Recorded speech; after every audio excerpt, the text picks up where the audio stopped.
ಗಂಡುಗಲಿಗಳ ಬೀಡಿನ ಗಂಡದೆಯ ಗಂಡುಗಲಿ ಕ್ರಾಂತಿವೀರ ಸಂಗೊಳ್ಳಿ ರಾಯಣ್ಣ. ಕರುನಾಡಿನ ಜನರ ಮನಮನೆಗಳಲ್ಲಿ ಕ್ರಾಂತಿ ಜ್ಯೋತಿ ಹಚ್ಚಿದ ವೀರ ಸೇನಾನಿ ಕ್ರಾಂತಿವೀರ ಸಂಗೊಳ್ಳಿ ರಾಯಣ್ಣ.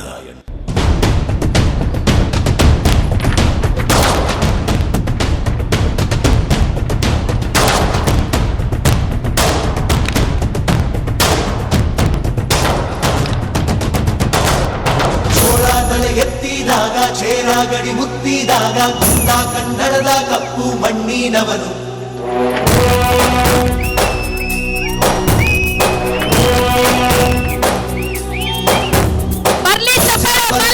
ರಾಯ ಸೋಗೆ ಬಲ್ಲಾರಾಯ ಹೋದವನು. ಈ ಸೀಮೆಗೆ ಶಿವ ನೀಡಿದ ವರವು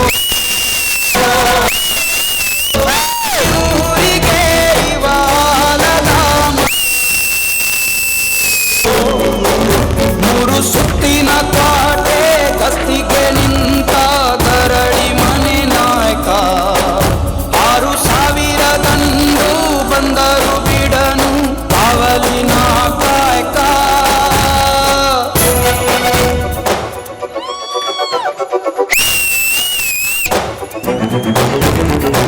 ಏನು ಎಳೆಯ ಸರ್ಪ ಬಂತೈತೋ ಯಪ್ಪ ನಮ್ಮ ಹುಲಿಯೂರು ದುರ್ಗ ಕಾಯೋ ಕಂದ.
ಶತಮಾನದಲ್ಲಿ ಇತಿಹಾಸ ಪ್ರಸಿದ್ಧವಾದ ಸಂಪತ್ಭರಿತ ಕಿತ್ತೂರು ಸಂಸ್ಥಾನದ ಮೇಲೆ ಧಾರವಾಡ ಕಲೆಕ್ಟರ್ ಠಾಕರೆ ಕಣ್ಣು ಬಿತ್ತು.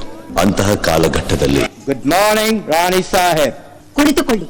ಥ್ಯಾಂಕ್ ಯು ಸಾಹೇಬ್ರೆ, ತಾವು ಬಂದ ವಿಚಾರ ತಾಯಿಯವರಿಗೆ ತಿಳಿಸಿ. ನಾವು ಇಲ್ಲಿಗೆ ಬಂದದ್ದು 2 ವಿಷಯಗಳನ್ನು ಡಿಸೈಡ್ ಮಾಡಿಕೊಳ್ಳಲಿಕ್ಕೆ. ಯಾವ ವಿಷಯ? ನೀವು ಮನ್ರು ಒಪ್ಪಂದದ ಪ್ರಕಾರ ಕಪ್ಪವನ್ನು ಕೊಡುತ್ತಿಲ್ಲ ಯಾಕೆ? ಕಪ್ಪ? ನಾವು ನಿಮಗೆ ಕಪ್ಪ ಕೊಡಬೇಕೆ? ಕಪ್ಪ ಕೊಡಲು ನೀವೇನು ನಮ್ಮ ಒಡ ಹುಟ್ಟಿದವರೇ, ಬಂಧು ಬಳಗದವರೇ, ಇಲ್ಲ ತಾಯಾದಿಗಳೇ? ನಿಮಗೇಕೆ ಕೊಡಬೇಕು ಕಪ್ಪ? ಕಿತ್ತೂರು ನಿಮ್ಮಪ್ಪ ತಾತ ಮುತ್ತಾತಂದಿರು ಕಟ್ಟಿ ಬೆಳೆಸಿದ ಆಸ್ತಿ ಅಲ್ಲ, ಕನ್ನಡಿಗರ ಆಸ್ತಿ.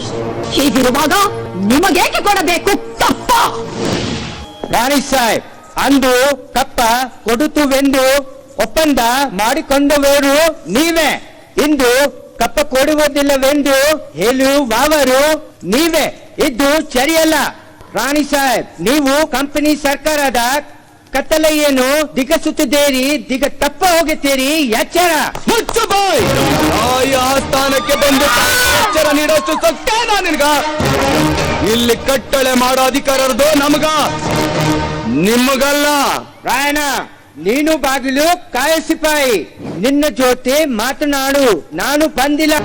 ಬದುಕು ಆಸ್ತಿ ನಿಮ್ಗಿದ್ದಂಗಿಲ್ಲ. ರಾಣಿ ಸಾಹೇಬ್, ಇದು ನಮಗೆ ಪಾಲತೋತ ಅವಮಾನ. ಹೊರಟು ಹೋಗು, ನಿನಗೆ ಜೀವದಾನ ಮಾಡಿದ್ದೇನೆ. ಆಲ್ ರೈಟ್, ಇದರ ಪ್ರತಿಫಲವನ್ನು ಆದಷ್ಟು ಬೇಗ ನೀವು ಕಾಣುತ್ತೀರಿ. ಕಿತ್ತೂರು ಗಾತ್ರದಲ್ಲಿ ಚಿಕ್ಕದಿದ್ದ ಮಾತ್ರಕ್ಕೆ ಹೆದರುವ ಅವಶ್ಯಕತೆ ನಮಗಿಲ್ಲ. ಕನ್ನಡದ ನೆಲ ಕಡುಗಲಿಗಳ ನೆಲ. ವೀರಭೂಮಿ ದೇಶ ಮೆಟ್ಟಿ ಮೆರೆಯುವ ವೀರಮಾತೆ ಆವೇಶ ಛಲವ ತೋರುವ ವೀರಭೂಮಿ ದೇಶ ಮೆಟ್ಟಿ ಮೆರೆಯುವ ವೀರಮಾತೆ ಆವೇಶ ಛಲವ ತೋರುವ ಪುಣ್ಯ ಭೂಮಿ ಮಾನ ಪ್ರಾಣ ರಕ್ಷೆಗಾಗಿ ಶ್ರಮಿಸುವ ದೇಶಭಕ್ತಿ ಈಶ ಶಕ್ತಿ ಎಂದು ಸಾರಿ ಹೇಳುವ ಕಾಡ ಶತ್ರು ನಾಶಕ್ಕಾಗಿ ಸಂಘಟಿತರಾಗುವ ಸಂಗ್ರಾಮ ಮಾಡುವ ಸ್ವಾತಂತ್ರ್ಯ ಪಡೆಯುವ ವೀರಭೂಮಿ ದೇಶ ಮೆಟ್ಟಿ ಮೆರೆಯುವ ವೀರಮಾತೆ ಆವೇಶ ಛಲವ ತೋರುವ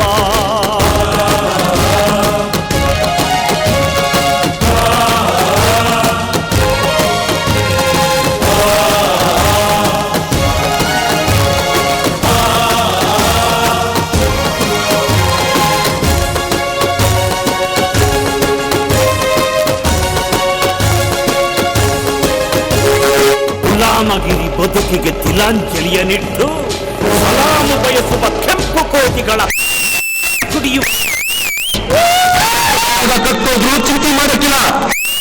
ಸ್ವತಂತ್ರ ಮಾಡಬೇಕು ಅಂತ ಸಂಕಲ್ಪ ಕೊಟ್ಟು ಗಂಡನ ಗುಂಡಿಗೆ ಗಂಡು ಭೂಮಿ ಎಂದು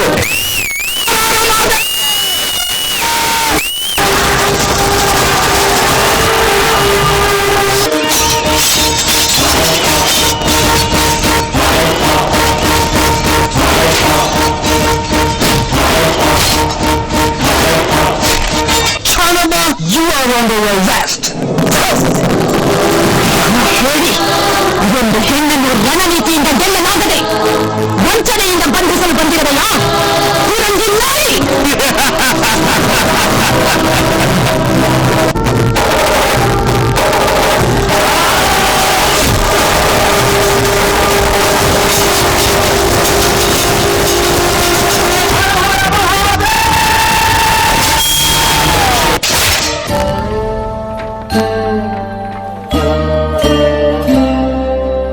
ಚಿನ್ನದಂಥ ಅರಮನೆ ಜ್ಯೋತಿ ಕಣ್ಣ ಕೊರೆದ ಮನೆ ಆಗೈತಿ ನಿನ್ನದಂಥ ನಿನಗೇನೈತಿ ನಿನ್ನ ತ್ಯಾಗ ನಲುಗೋಗೈತಿ ವಿಧಿಯಾಟದಾಗ ಕಥೆ ತುಂಬಿ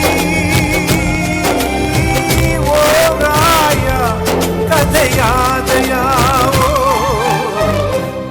ಚಿನ್ನದಂಥ ಅರಮನೆ ಜ್ಯೋತಿ ಕಣ್ಣ ಕೊರೆದ ಮನೆಯಾಗೈತಿ.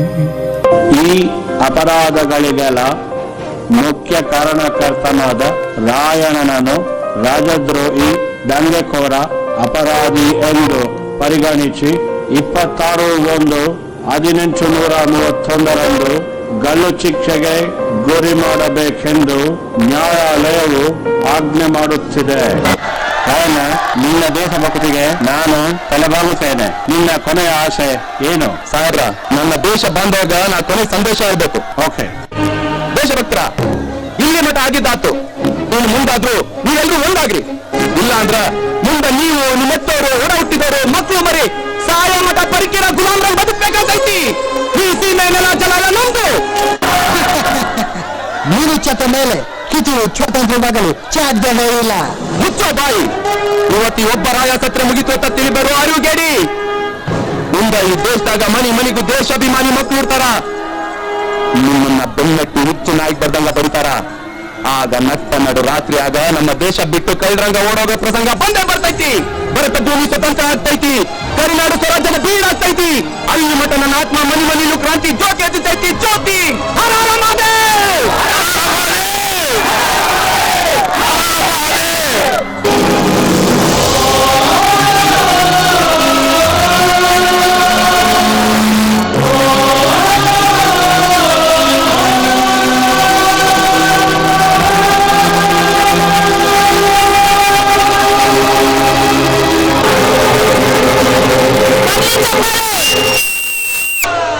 ಸಂಗೊಳ್ಳಿ ರಾಯಣ್ಣ 116 ವರ್ಷಗಳ ನಂತರ ರಾಯಣ್ಣನ ನುಡಿಯಂತೆ ನಟ್ಟ ನಡು ರಾತ್ರಿಯಲ್ಲಿ ದೇಶ ಬಿಟ್ಟು ಹೋಗುವ ಪ್ರಸಂಗ ಬ್ರಿಟಿಷರಿಗೆ ಬಂದೊದಗಿತು. ಅಚ್ಚರಿ ಏನೆಂದರೆ ರಾಯಣ್ಣನ ಹುಟ್ಟಿದ ದಿನವಾದ ಆಗಸ್ಟ್ 15ರಂದೇ ಭಾರತಕ್ಕೆ ಸ್ವಾತಂತ್ರ್ಯ ಬಂದಿದ್ದು. ಗಲ್ಲಿಗೇರಿದ ದಿನವಾದ ಜನವರಿ 26ರಂದೇ ಭಾರತ ಗಣರಾಜ್ಯವಾಗಿದ್ದು. ದೇಶಪ್ರೇಮ, ಸ್ವಾಮಿ ನಿಷ್ಠೆ, ತ್ಯಾಗ ಬಲಿದಾನಗಳ ಪ್ರತೀಕ ರಾಯಣ್ಣ, ಕ್ರಾಂತಿವೀರ ಸಂಗೊಳ್ಳಿ ರಾಯಣ್ಣ.